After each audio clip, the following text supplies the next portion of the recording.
Supreme Court of Appeal is expected to hand down its ruling on the legality of former President Jacob Zuma's medical parole on Monday. It will also decide whether the High Court was correct to find that the time spent by Zuma on medical parole should not count as part of his sentence. I'm joined now by legal analyst Benedict Phiri.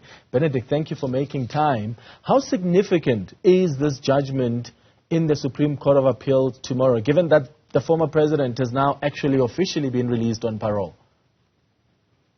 I think it's a very significant judgment because, if you just recall the decision of the High Court, the matter concerns an unlawful exercise of power by Arthur Fraser, which implicates or rather seemed to undermine the constitutional court order which sent Mr. Zuma to prison. So it is a significant judgment because it deals on aspects relating to the rule of law and equality before the law, as well as the respect for the judiciary and the respect for the orders and the judgments that the courts make.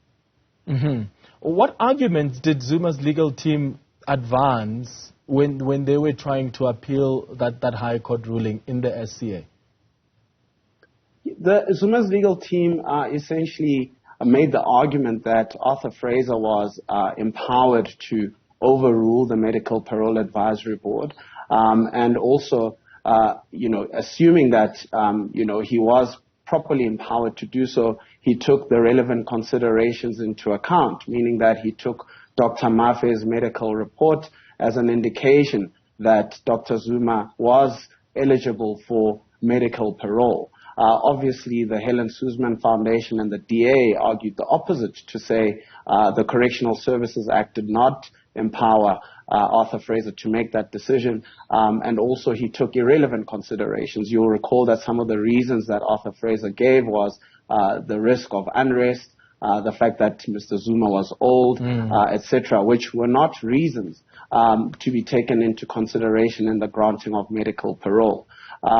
So from my perspective, I think, there will be no question around the unlawfulness of Arthur Fraser's decision to put Mr. Zuma on medical parole. I think it's pretty clear that the Act does not give him that power, and even if you could construe it as giving him that power, he took irrelevant considerations which are grounds for unlawfulness.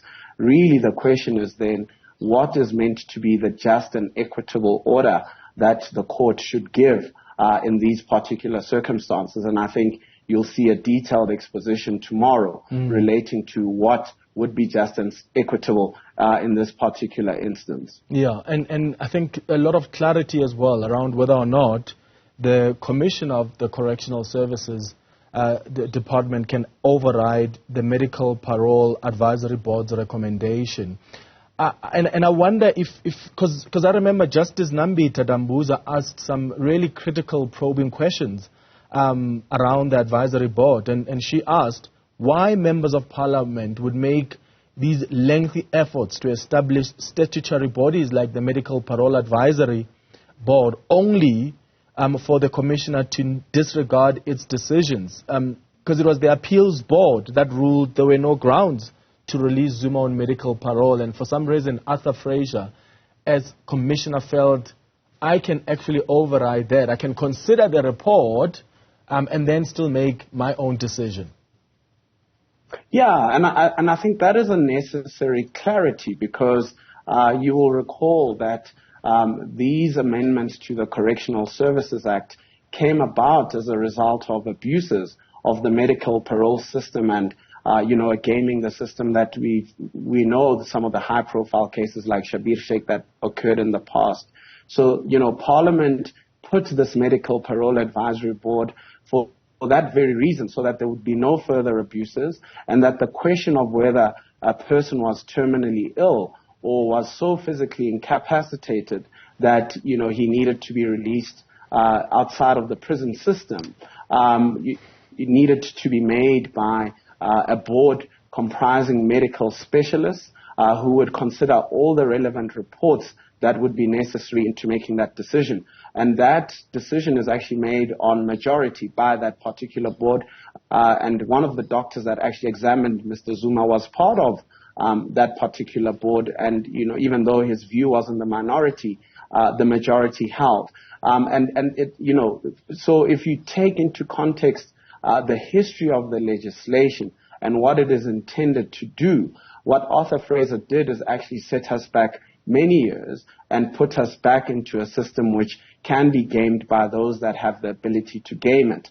And I think, for that reason, I think the court will confirm the decision of the High Court that decision around medical parole, and specifically the question of terminal illness and physical incapacity, sits with the Medical Parole Advisory Board and is not something that a commissioner can simply just override. Yeah, because at the end of the day, the Correctional Services Act is quite clear in that because that's what it requires. It requires that only terminally ill or physically incapacitated people be considered for that kind of parole. And the former president's team has still argued that this is a person who has terminal illness which, carries a significant risk to his life, even though when you look at the latest developments around the former president, it's appearing he's doing much better, right? He's even, getting himself ready to run for positions in the ANC. Yeah, and I think that is concerning, and I think that will be a concern for what the Supreme Court of Appeal has to do once it finds that Arthur Fraser's decision was unlawful. Because, in crafting a just and equitable remedy, they essentially have to take weigh three considerations or factors. And the first will be, firstly, whether they can send this decision back to the commissioner. And we know that it's a foregone conclusion. The new commissioner has said he would make the same decision. And secondly, the commissioner can't even make that decision because of, the legislation doesn't empower him to do so. The second will be a consideration around fairness to Mr. Zuma himself and whether, it can be said that he's meaningfully served his sentence, even though he wasn't in incarceration.